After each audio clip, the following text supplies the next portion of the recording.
E aí pessoal, tudo certo? Sejam bem-vindos aqui ao canal. Espero que vocês gostem desse vídeo aí. É um tema bem bacana que eu vou falar sobre por que algumas pessoas têm sucesso no que elas fazem em termos práticos, né? Então vamos dizer, eu começo a jogar xadrez, uma outra pessoa também começa a jogar xadrez, a gente treina por todo dia pela mesma carga horária, por que talvez aquela pessoa fique muito melhor do que eu praticando todo dia pelo mesmo tempo? Tá? Ou de repente sabendo a mesma coisa, enfim. O que leva algumas pessoas a terem resultados melhores no mesmo tempo ou até num tempo inferior a outras pessoas. E eu sempre gostei muito desse tema porque eu já falei aqui para vocês que eu fiz o meu ensino médio na Marinha, né? Depois fui para a Escola Naval e lá sempre tinha a questão da classificação. A gente sempre era classificado pelas nossas notas, avaliação física e tudo mais.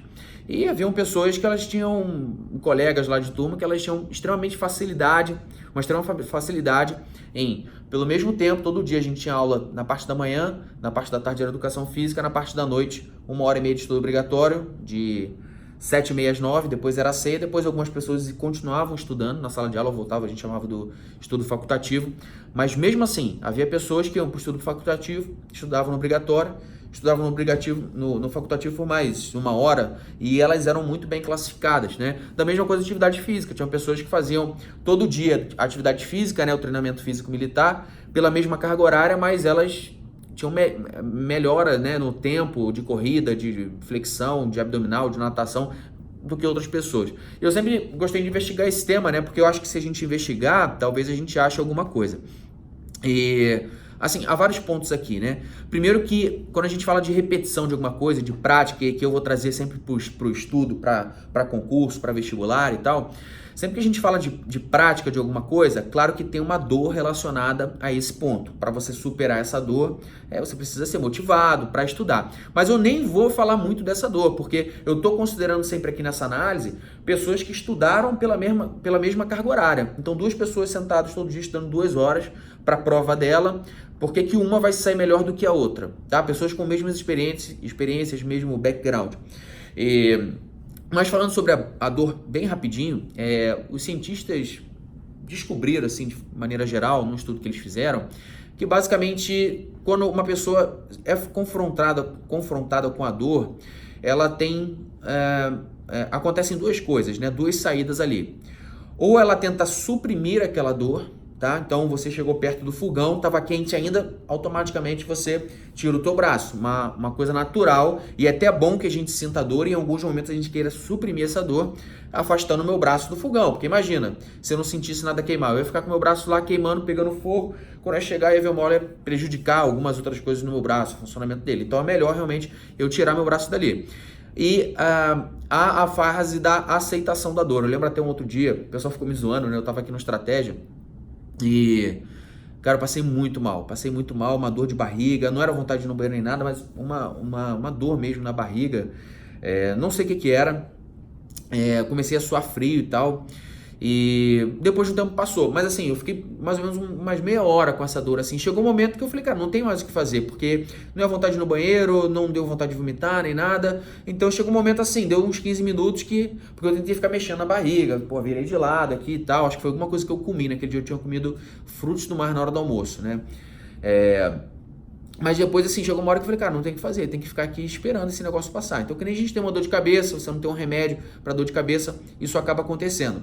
Então, mais uma vez, eu estou considerando nessa análise que eu vou fazer, pessoas que elas já se expuseram à dor normalmente, estão na mesma situação, tá? Mas, voltando, o que foi a grande descoberta é que as pessoas que elas aceitam mais a dor, elas são pessoas geralmente mais bem-sucedidas. Então esse é o primeiro ponto, tá? Então eu falo isso porque o que eu vou falar aqui sobre como a pessoa estuda, as pessoas que têm mais sucesso, a maneira que elas trabalham a prática no dia a dia delas, você vai ver que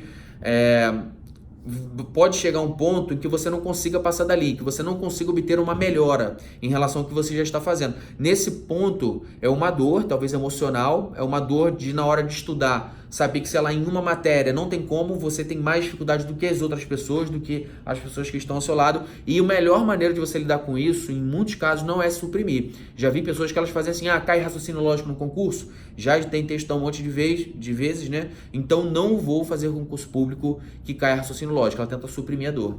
A melhor maneira, eu acho que é aceitar e continuar fazendo, tá? É aceitar e continuar seguindo com aquela dor, porque você talvez não se torne a pessoa mais habilitada no concurso a ter uma nota boa em raciocínio lógico, mas você pode a cada dia melhorar um pouquinho, mesmo que seja muito pouco.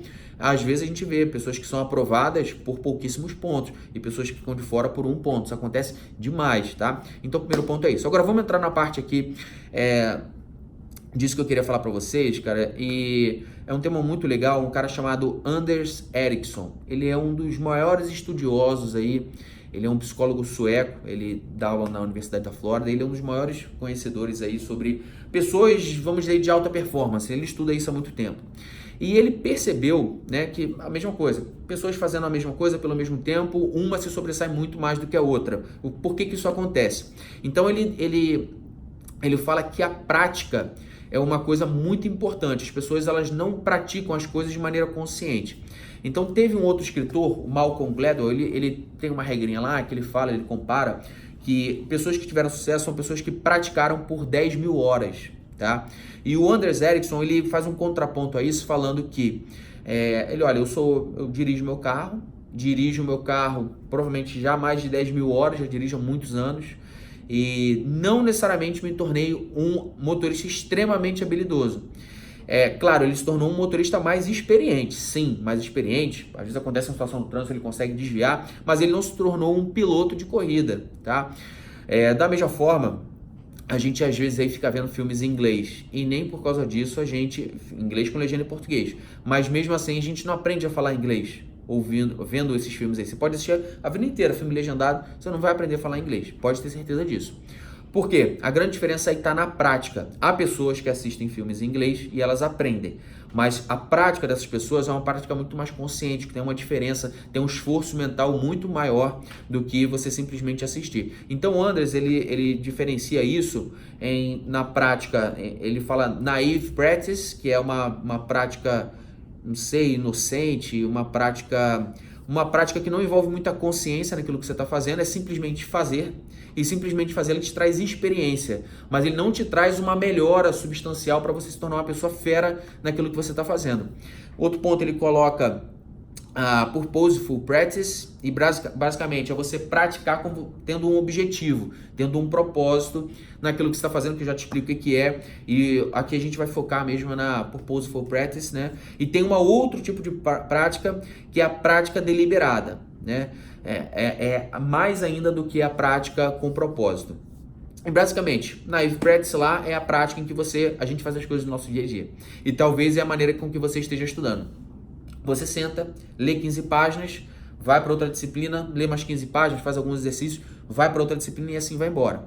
Você vai ganhar experiência? Claro, vai ganhar experiência. Claro que você vai sentir uma melhora no teu percentual de acerto nos exercícios, mas você poderia estar usando esse tempo que você está ali estudando de forma mais intensa para melhorar ainda mais, tá? Para fazer conexões na sua cabeça, para aprender mais o que você está estudando. E isso aí é purposeful practice, que é basicamente você praticar, mas você praticar tendo um objetivo imediato naquela hora, para que essa prática ela tenha mais qualidade na tua cabeça, tá? Para que o seu estudo, no caso aí, ele seja um estudo que te entregue mais resultado. Então, o Anders Ericsson, ele cita algumas coisas que você pode ter. A primeira grande coisa são os objetivos específicos. Então, por exemplo, quando você senta para fazer uma sessão de estudos de 1h30, você tem um objetivo?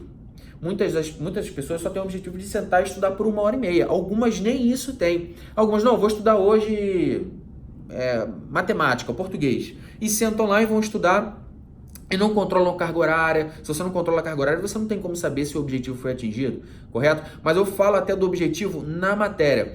Por exemplo, se você sabe que em 1 hora você lê em média 10 páginas, então é provável que em 1h30 de estudo você estude aproximadamente 15 páginas. Então, se você puder estudar com o objetivo de estudar no mínimo 15 páginas e estudar por 1h30, você já, de certa forma, já está setando ali na tua vida naquele momento, uma produtividade para você. Em determinado momento, você pode até aumentar isso. Não, eu tenho que estudar em 1h30, 17 páginas. Claro que você compromete a qualidade se for um assunto muito difícil, se for um assunto que você estuda com velocidade menor. Mas o grande ponto aqui, que eu quero falar para você, é ter um objetivo. Esse objetivo também pode ser a qualidade. Olha, eu tenho que estudar. Vai dar para estudar mais ou menos 15 páginas. Deixa eu olhar no índice do meu material, nessas 15 páginas. Agora, vamos supor que na vez anterior do seu estudo, naquela matéria, você estudou até a página 25. Então, hoje você vai estudar mais 25 páginas. Então, você deve ir lá até mais ou menos a página 40. Então, é o seguinte, o que tem da página 25 até a página 40? Da 25 a 40, ele está falando sobre complemento nominal, adjunto adnominal, a diferença entre um e outro e algumas questões. Então, é o seguinte, o meu objetivo na sessão de estudo de 1h30 hoje é ler mais ou menos as próximas 15 páginas e saber daqui, sabendo o que é um complemento nominal, adjunto adnominal e sabendo diferenciar os dois, porque o índice está me falando que o professor vai diferenciar. Então, quando você acaba essa sessão de estudos com esse objetivo, você consegue nessa mesma hora ter uma outra coisa que o Anderson fala, né, na prática com propósito, que é o feedback. É você saber, não, peraí, o meu objetivo nessa sessão de estudos, ele foi atingido? Quando você junta essas duas coisas, um objetivo e um feedback após você ter feito aquela prática, a probabilidade é que você tenha aprendido muito mais naquela sessão de estudos. Pode parecer besteira, mas talvez você já faça isso automaticamente. Tem pessoas que elas estudam muito bem porque elas sem querer seguem isso aí, tá? Ou pessoas, claro, que tem um gênio, tal, a pessoa é realmente muito inteligente, porque os gênios, claro, que influenciam muita coisa, mas o Anderson até ele fala que a maioria das pessoas muito talentosas que ele conheceu não eram pessoas, vamos dizer, que tinham uma habilidade a mais, né? Era realmente uma pessoa já desde criança fora da curva. Muitas pessoas eram pessoas que tinham dificuldade e, passar do tempo, elas aprenderam a superar essas dificuldades ali e trabalhar dessa forma, com a prática mais com propósito, tá? Uma outra coisa que ele fala que é muito importante é o foco.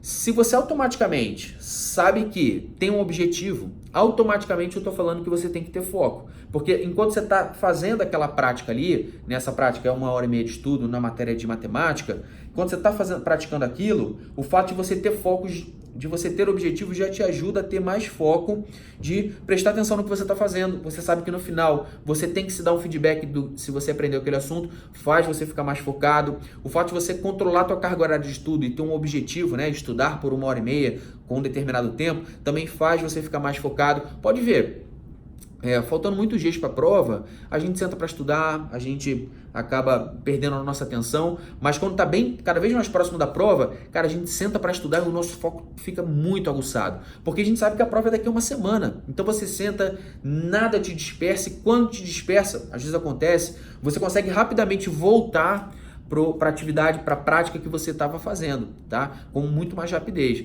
Então, esse senso, esse foco aí, ele te ajuda muito. E o que você precisa para ter foco?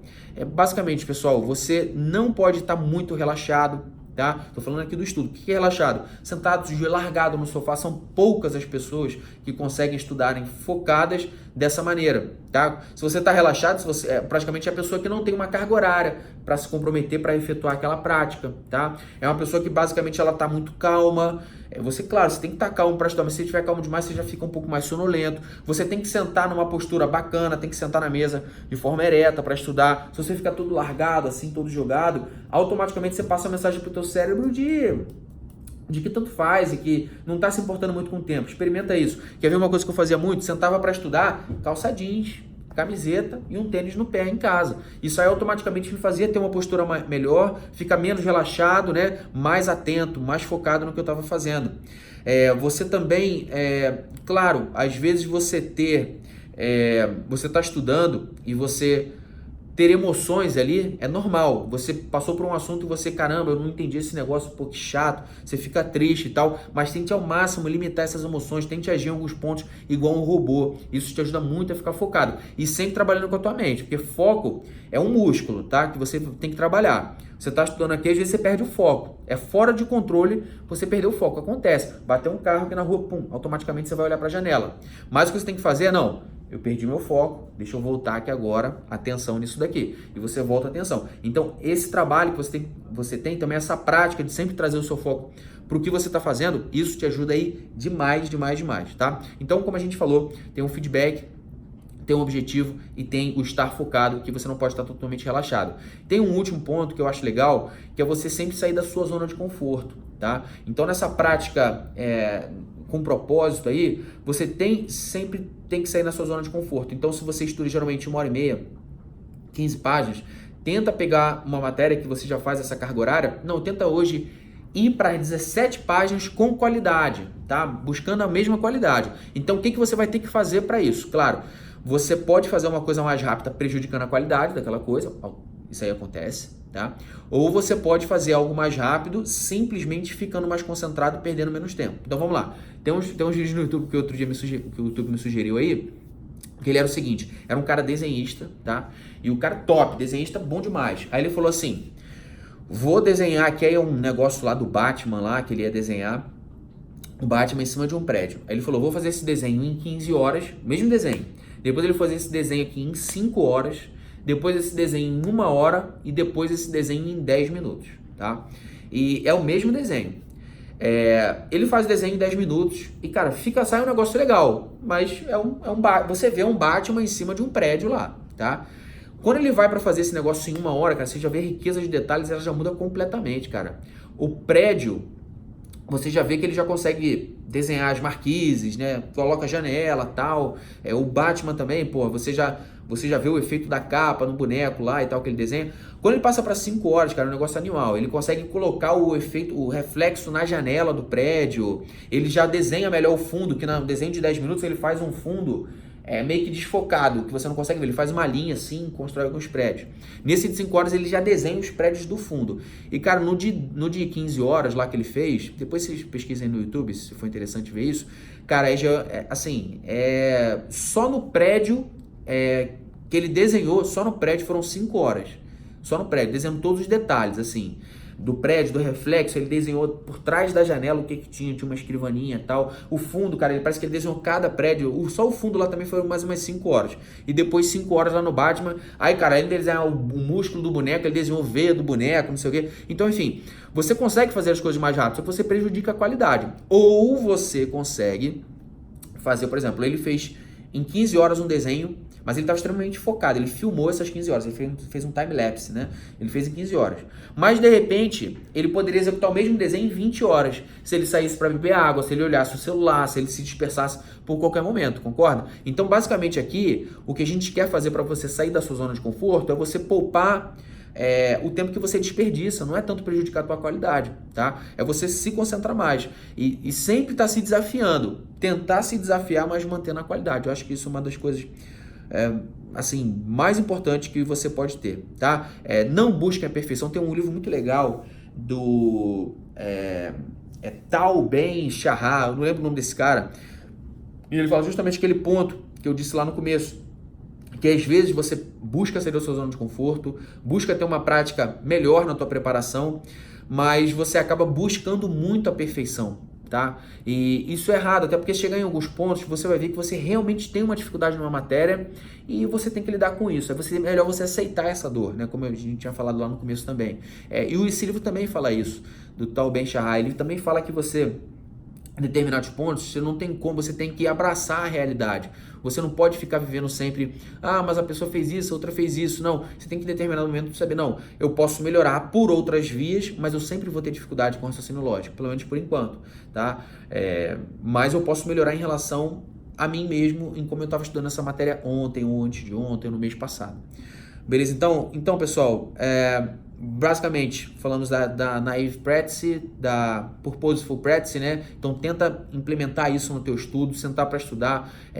Por exemplo, após ler uma página, tira o olho da página e pensa, espera, o que eu li nessa página? Eu li que isso aqui, ele falou um pouco sobre o regime de direito público, o regime de direito privado, ele diferenciou um do outro, ele falou que a administração pública, em determinado momento, se submete ao regime de direito público, quando ela tem que licitar, tem que fazer uma licitação, ou ela pode se sujeitar ao regime de direito privado, quando ela tem que, por exemplo, alugar um imóvel para um órgão público, tá? Então, Isso foi escrito nessa página, mas eu resumi com as minhas palavras. Isso torna a sua prática mais focada, você atende ao seu objetivo, que ao final é entender o que você escreveu, você está saindo da sua zona de conforto, porque é uma prática, é algo que você não estava acostumado a fazer, e automaticamente no final isso vai facilitar o teu feedback de você ver se você estudou bem ou não, tá? Por último, a prática deliberada que o Anderson fala é sobre, além disso tudo, você trabalhar com alguém para te instruir. Então, no caso, ele fala muito de treinadores, né? Treinadores para... Você quer, por exemplo, na academia, você quer melhorar, você quer aumentar seu peso e tal. Ele fala sobre isso especificamente, até porque o treinador, o feedback dele, ele vai conseguir te ajudar nos outros aspectos da prática com propósito. O feedback dele vai ser muito mais específico.